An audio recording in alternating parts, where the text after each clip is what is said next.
Moi, Paul, le prisonnier de Christ, le prisonnier dans le Seigneur, je souffre jusqu'à être lié comme un malfaiteur, mais la parole de Dieu n'est pas liée. N'aie donc pas honte du témoignage de notre Seigneur, ni de moi son prisonnier. Éphésiens 3, 1, 4, 1, 2 Timothée 2, 9 et 2 Timothée 1, 8. Dans un certain sens, on peut dire de l'apôtre Paul qu'il personnifie l'histoire de l'Église dans la présente économie. Qu'il s'agisse de sa vie extérieure ou de son expérience personnelle, on peut très bien établir un parallèle entre l'un et l'autre. Il semblerait même qu'il y ait là un principe divin et que dans la nouvelle création, ceux à qui une révélation spéciale a été confiée en viennent un jour à pouvoir dire « Je suis pour vous un signe » Ézéchiel 12, 11.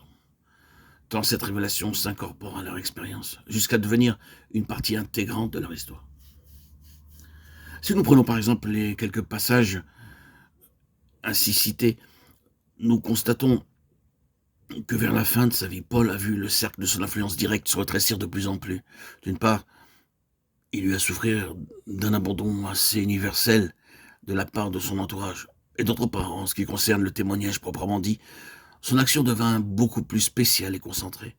Or, ces conditions-là sont exactement celles qui nous sont prédites pour le temps de la fin. Et il est très significatif de voir justement dans cette lettre à Timothée, la lettre de la fin, plusieurs passages ayant ce caractère annonciateur. Il se trouve donc que cette phrase « le prisonnier dans le Seigneur » est à la fois prophétique dans sa signification et merveilleusement suggestive des moyens que Dieu emploie dans sa souveraineté au temps de la fin. Nous constatons alors que l'instrument du témoignage qu'est Paul, cet instrument est limité dans ses mouvements, dans son action, de par la volonté de Dieu. Quand nous jetons un coup d'œil d'ensemble sur les incidents qui ont abouti au départ de Paul pour Rome comme prisonnier, quand nous lisons en particulier cette parole d'Agrippa, cet homme eût pu être relâché s'il n'en eût pas appelé à César, nous ne sommes pas loin de penser qu'il dut y avoir dans toutes ces circonstances des erreurs, des accidents, sans lesquels l'issue eût peut-être été différente. Qui sait si la justice romaine n'eût pas desserré son emprise, et si le mystère de l'apôtre, encore plein de promesses, ne se fût pas développé vers de nouveaux horizons. Ces pensées-là viennent spontanément à l'esprit quand on regarde les choses de près. Et l'on peut se demander si l'apôtre Paul lui-même, dans les heures difficiles, ne s'est pas reproché d'avoir été trop impulsif dans son appel à l'empereur. Eh bien non.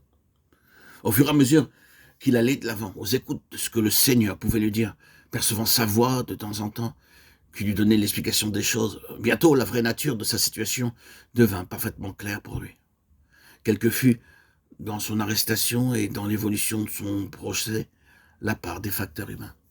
Il y avait dans tout cela, et au-dessus de tout cela, le souverain gouvernement de Dieu. Et s'il était en prison, maintenant ce n'est pas de l'empereur qu'il était le prisonnier, mais du Seigneur lui-même, Paul, prisonnier de Jésus-Christ. Il lui fallut du temps, sans doute, pour accepter de donner à son emprisonnement cette interprétation-là. Il ne voyait probablement pas très bien ce qu'elle lui réservait, ces chaînes que le Seigneur avait mises sur lui.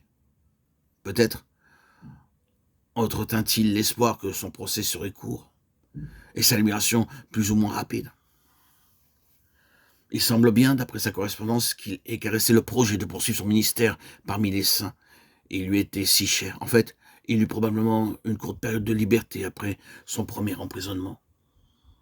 Pour finir, cependant, il accepte de bon gré ce qui lui apparaît toujours plus clairement comme étant la volonté de Dieu. Et il se rend compte, quoique lentement et sans doute par étapes successives, que c'est dans l'intérêt supérieur du corps de Christ qu'il doit passer par cette épreuve. Ainsi en est-il pour le peuple de Dieu, quand l'heure sonne pour lui d'envisager la dernière étape de sa vie spirituelle. Car la révélation de Jésus-Christ n'est pas simplement une question de salut personnel, elle comporte des développements, des aboutissements qui font intervenir le plan éternel de Dieu et qui dépassent infiniment la simple préoccupation d'échapper à la perdition.